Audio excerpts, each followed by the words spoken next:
नमस्कार, आदाब, सत श्री अकाल। लाइव नेशन 7 में आपका स्वागत है। मैं शादाब मलिक। अगर अभी तक आप लोगों ने हमारे चैनल को सब्सक्राइब नहीं किया है तो ज़रूर सब्सक्राइब कर लें। बिहार कर्मचारी चयन आयोग की 2014 प्रथम इंटर स्तरीय बहाली का रिजल्ट तो आ गया, मगर सवाल अभी भी खड़े हो रहे हैं क्योंकि 13,120 वैकेंसी थी और उसके अगेंस्ट में जो रिजल्ट आया वो 11,329 आया। 1778 अभ्यर्थियों को लिस्ट से बाहर कर दिया गया, ये कहते हुए कि वो अयोग्य हैं। तो वहीं 177 लोगों के लिए सेकंड लिस्ट जारी करने की बात आयोग ने की है, मगर अभी तक सेकंड लिस्ट नहीं आया। हम इन सारे मुद्दों पर चर्चा करेंगे। हमारे साथ मौजूद हैं विधायक Sandeep Saurabh. Sir, live nation 7 में आपका स्वागत है। बहुत बहुत शुक्रिया सर। तो एक बात बताइए कि आपने लगातार अभ्यर्थियों की आवाज़ उठाई है और एक बार फिर आप सामान्य प्रशासन विभाग में भी मिले, आपने सवाल भी पूछा है। क्या लग रहा है, क्या होगा? देखिए, आयोग से तो मेरी बात हुई। असल में आयोग का मैं बहुत लंबे समय से कह रहा हूँ कि बीएसएससी जो है वो तर्क से चलना नहीं चाहती है और सीटों को निकालने के बाद उसको भरने की जो प्रक्रिया होनी चाहिए, जो लॉजिक है, उससे वो चल नहीं रही है। एक दफ़ा नहीं, कई एक बार ऐसे हुआ। पहले बगैर विज्ञप्ति में दिए हुए लोग पुराने एनसीएल की मांग करते हुए लंबे समय तक छात्रों को परेशान करते रहे। लंबी लड़ाई के बाद, कई जगह बातचीत करने के बाद उसका समाधान निकला। उसके बाद हम देख रहे हैं कि सीटें खाली हैं और कई बच्चे तो ज्वाइन भी नहीं कर रहे हैं। चूँकि 8 साल की बहाली है तो कई लोग बीच में कहीं और चले गए हैं। और आप 54,000 छात्रों को या 51,000 छात्रों को आपने सफल घोषित किया हुआ है, तो सीटें खाली कैसे रह सकती हैं? आपने 12,000 बहाली निकाली तो सबको लेना चाहिए।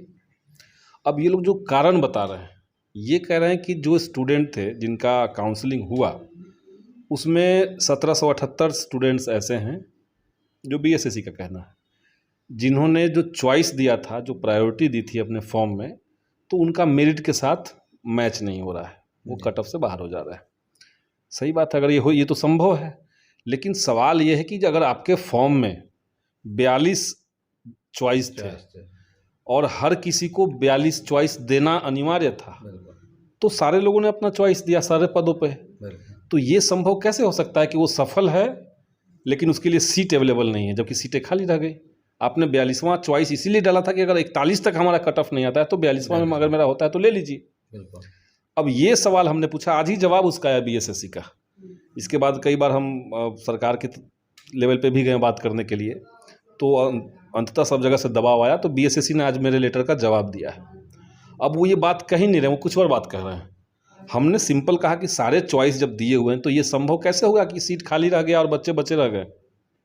दूसरा हमने कहा था उनसे कि जो फिजिकल वाले पोस्ट हैं, तो फिजिकल वाले पोस्ट को आप वो भरा नहीं गया क्योंकि आपने फिजिकल में जो टॉपर्स थे, जिन लोगों ने पहले वाले पद को चॉइस ले लिया था, जो लोग चले गए पंचायत सचिव में या भूमि राजस्व में चले गए, राजस्व कर्मचारी बन के, उन लोगों को आपने फिजिकल के लिए बुलाया था। तो ये तो गलत है। आपका फिजिकल का सीट सब खाली कैसे रह गया? तो बच्चे जो बचे हुए हैं उनको फिजिकल के लिए बुलाते, क्योंकि इन लोगों का चॉइस में तो था वो सीट। तो ये हमने कहा। तो जवाब क्या? 190 कोई जवाब नहीं। इनका कहना है कि नहीं, फिजिकल के लिए हमने 3 गुना लोगों को बुलाया और उसमें जो लोग आए तो सीट खाली रह गया तो हम नहीं लेंगे। मतलब बात बात में हम नहीं लेंगे, हम नहीं मानेंगे, हम नहीं सुनेंगे, हम तर्क का जवाब नहीं देंगे, ये जो अप्रोच है बिहार कर्मचारी चयन आयोग का, ये ठीक नहीं है। और गवर्नमेंट भी उसको तो लंबे समय से, पिछली सरकार ने भी कहा कि वो एक तरह का ऑटोनोमस बॉडी है। सही बात है, ऑटोनॉमी उसकी एक तरह से है, लेकिन उसकी जवाबदेही भी तो तय होनी चाहिए।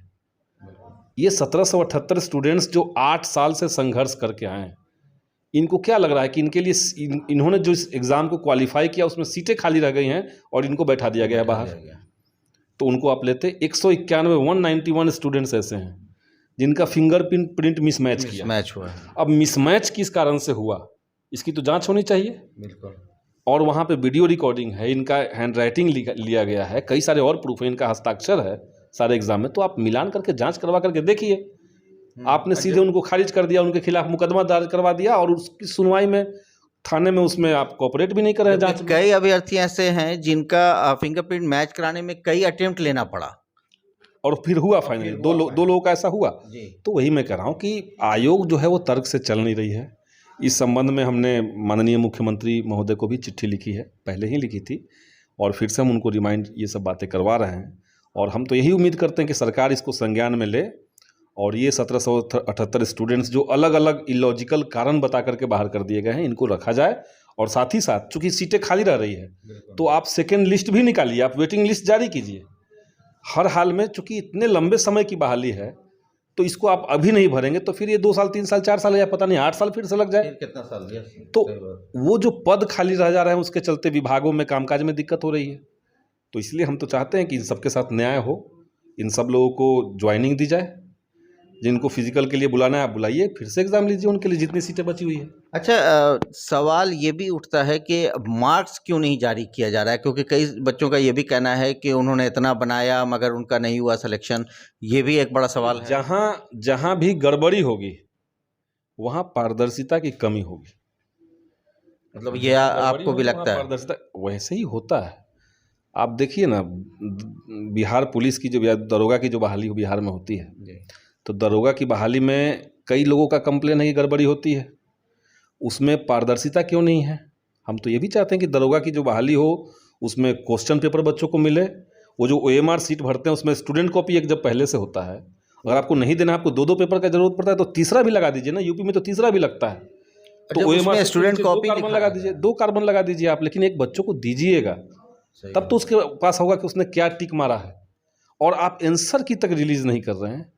मतलब परीक्षा जो ले रहा है वो चारों में से किस जवाब को सही मानता है? क्योंकि कुछ जवाब ऐसे होते हैं आप कहेंगे कि आपका सही, हम कहेंगे हमारा सही, तो आयोग क्या कहता है ये भी तो बताना चाहिए। लेकिन इस तरह की कोई पारदर्शिता वहाँ पे नहीं है। तो हम तो चाहेंगे कि सरकार इस तरह के जितने भी आयोग हैं, जितने भी विभाग हैं, एक बार अच्छे से बैठ करके इन सारी चीज़ों को देखे समझे और इसमें जहाँ सुधार करने की ज़रूरत है उसको सुधार किया जाए।